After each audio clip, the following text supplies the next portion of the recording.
والصلاة والسلام على سيد الأنبياء والمرسلين وعلى آله وأصحابه وأولاده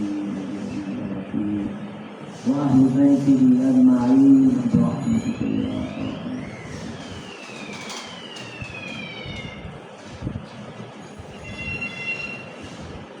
حاضرین محترم، انتہائی واجب الاحترام اور عزت اکرام دوستوں، بزرگوں اور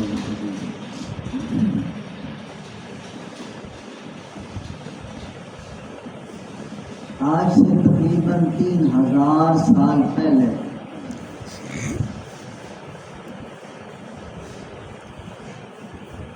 سپر پاور کا دعوے دار، کن فیکون کا دعوے دار، انا ربکم الاعلی کا دعوے دار، فرعون جیسا بادشاہ، اس نے خواب دیکھا کہ کوئی میری سلطنت کو تہس نہس کر رہا، میری حکومت کی دھجیاں اڑا دی ہیں، نجومیوں کو، کاہنوں کو، اس وقت جو ان کی نظر کے درویش تھے ان کو بلایا گیا کہ بتاؤ اس خواب کی تعبیر کیا ہے۔ یار لوگوں نے تعبیر دی کہ بنی اسرائیل کے اندر ایک بچہ پیدا ہونے والا ہے جس نے آپ کی حکومت کی اینٹ سے اینٹ بجا دی، آپ کا تخت سلطنت الٹ کے رکھ دے گا۔ اچھا، پھر ایسے کرتے ہیں کہ میں بنی اسرائیل میں کسی بچے کو زندہ ہی نہیں رہنے دوں، یہ انسان کی کملی، جھلی، کھوکھلی، ڈری ہوئی، سہمی ہوئی، خوف زدہ ایک ناقص انسان کی اس کامل ذات کے مقابلے میں تدبیر ہے اپنی حکومت کو بچانے کی کہ قتل و غارت کا بازار گرم کر دیا جائے، بنی اسرائیل کے گھروں میں جو بچہ پیدا ہو اسے فوراً قتل کر دیا، اور جو بیٹیاں پیدا ہونے چھوڑ دیا جائے۔ 70,000 بچے ذبح کرائے۔ اللہ، نام لینا آسان ہے میرے محترم دوست، کتنی معصوم کلیاں، کتنے پھول انہوں نے مسلے خون میں لت پت کیے، ان کی کتنی چیخیں بلند ہوئی ہوں گی۔ 70,000 بچے قتل ہو گئے۔ کیوں؟ کہ کون ہے جو میرے تخت سلطنت کو ہلا سکے؟ انا ربکم الاعلی، سب سے بڑا رب، سب سے بڑا سلطان، سب سے بڑا حکمران، سب سے بڑا مالک تو میں ہوں، میرے مقابلے میں کون ہے؟ تو ایمان والے لوگ بیٹھے ہو، آپ کا تو عقیدہ ہے اذا اراد شیئا ان یقول له کن فیکون، اللہ جس چیز سے ارادہ فرما لیتے ہیں وہ کن کہتے ہیں، وہ چیز ہو جاتی ہے اور ہو کے رہتی ہے۔ موسیٰ علیہ السلام پیدا ہو گئے، موسیٰ علیہ السلام کی امی خوف زدہ تھی، آئے میرے لال کو لوگ قتل کر دیں گے، میرے لخت جگر کو خون سے رنگین کر دیں گے، ماں کی ممتا اندر تڑپ رہی ہے۔ تو اللہ کریم نے اوحینا الی امی موسیٰ، الہام کیا، وحی بھیجی موسیٰ علیہ السلام کی امی کی طرف، گھبراؤ نہیں، پریشان نہ ہو، ایسے کرو اس بچے کو ایک صندوق میں بند کر کے اور اچھی طرح لاک کر کے اس صندوق کو سمندر کے حوالے کر، اللہ کی شان دیکھو، اللہ کی قدرت دیکھو میرے محترم دوستو۔ اب معصوم بچہ ہے اور بند صندوق کے اندر یہ موت کا پہلا نقشہ، معصوم بچہ ہے اور سمندر کی لہروں کے حوالے یہ موت کا دوسرا نقشہ ہے، اور پھر یہ صندوق لہروں میں بہتا بہتا بہتا فرعون کے محل کے قریب پہنچا۔ اللہ نے پانیوں کو حکم دے دیا، موڑو اس صندوق کو اس جانب۔ اللہ اکبر۔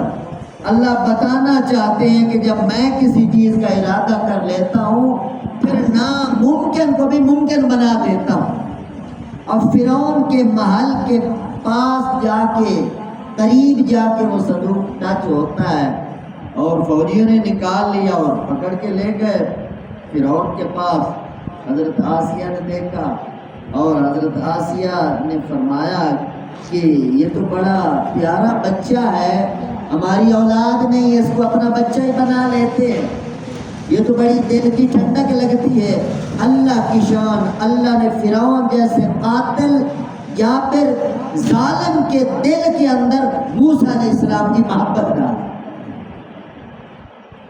70,000 بچے قتل کروانے کے بعد اللہ کا نظام ہے، جس نے سلطنت کو الٹنا تھا اللہ نے اس کے بارے میں فرعون کے دل میں محبت پیدا کی۔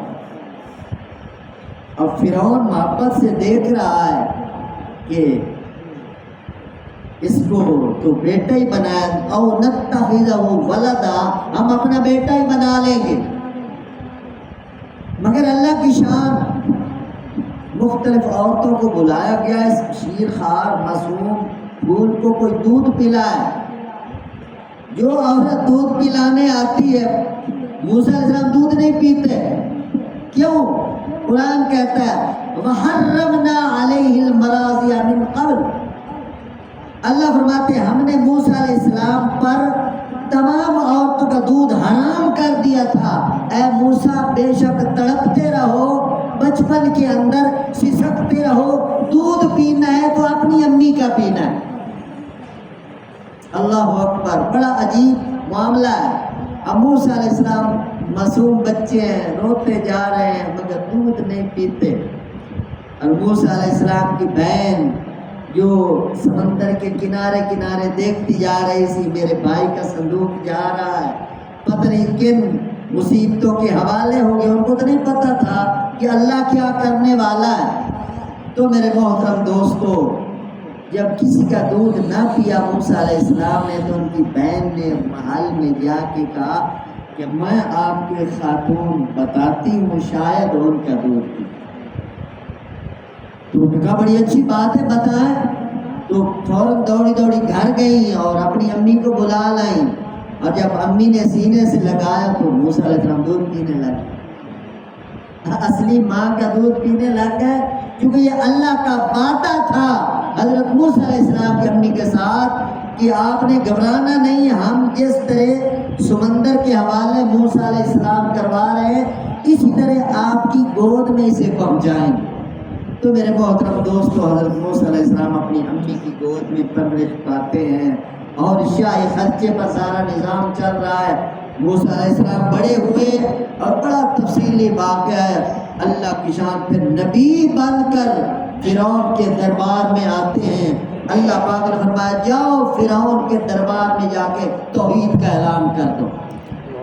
موسیٰ علیہ السلام عرض کہ یا اللہ اتنا بڑا سلطان ہے، مجھے ڈر لگتا ہے۔ اللہ نے فرمایا ڈرنا نہیں، میں نے بڑے کڑے حالات سے آپ کو نکال کے لایا ہوں، آگے بھی میں آپ کا حامی ناصر ہوں، جاؤ۔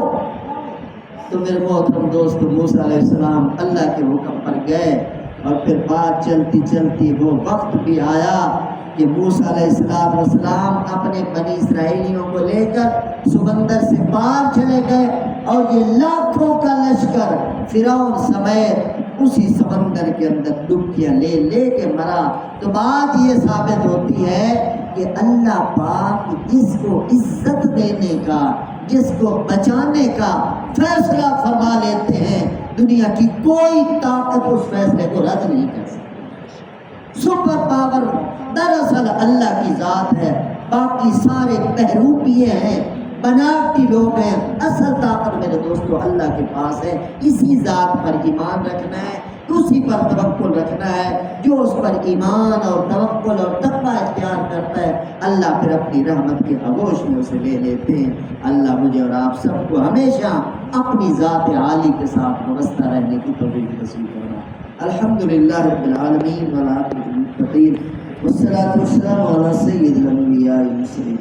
اللهم اغفر لنا وللمؤمنین والمؤمنات والمسلمین والمسلمات الأحياء منهم والأموات من الجنة والناس أجمعين إنك سميع قريب مجيب الدعوات رب ارحمهما كما ربياني صغيرا صلى الله تعالى على حبيبه وخير خلقه سيدنا محمد وعلى آله وأصحابه أجمعين برحمته